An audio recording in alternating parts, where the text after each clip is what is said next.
نحمده ونصلي على رسوله الكريم اما بعد فاعوذ بالله من الشيطان الرجيم بسم الله الرحمن الرحيم وآتوا حقه يوم حصاده صدق اللہ العظیم۔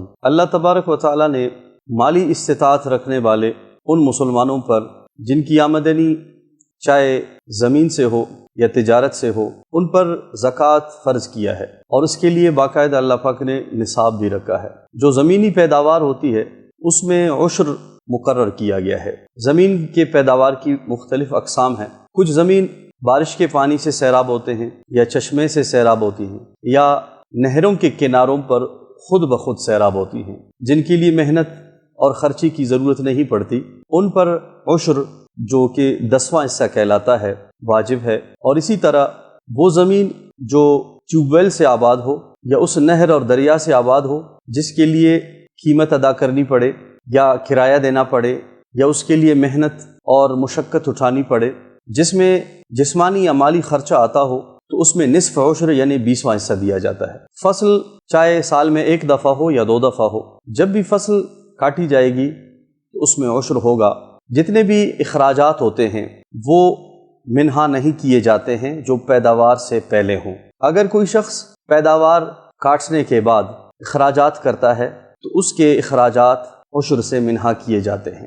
اگر فصل تیار ہونے اور کاٹنے سے پہلے جو اخراجات کیے جاتے ہیں، چاہے زمین کو ہموار کرنا ٹریکٹر سے یا مزدوری کرانا یا کوئی بھی کسی قسم کی بیج وغیرہ ڈالنا، یہ جتنے بھی اخراجات ہوتے ہیں یہ شمار نہیں ہوتے ہیں۔ جب فصل تیار ہو تو اس وقت یہ اخراجات منہا نہیں کیے جاتے ہیں، نہیں نکالے جاتے ہیں، بلکہ کل پیداوار سے عشر دیا جاتا ہے۔ لیکن اگر فصل کاٹی جائے اور اس کے بعد اگر اخراجات آئیں، جیسے کہ مال کو منڈی منتقل کرنا یا ان کی پیکنگ کرنا یا دیگر جو اخراجات ہوتی ہیں، تو اس صورت میں وہ عشر سے منہا کیے جاتے ہیں۔ کچھ لوگ کاٹتے ہیں فصل کو، اس کے بعد ان کی یہ نیت ہوتی ہے کہ ہم زکوٰۃ اس وقت ادا کریں گے جب مال کو ہم فروخت کریں، تو اگر قیمت کے حساب سے کوئی دینا چاہے عشر تو اس کے لیے یہ بھی جائز ہے۔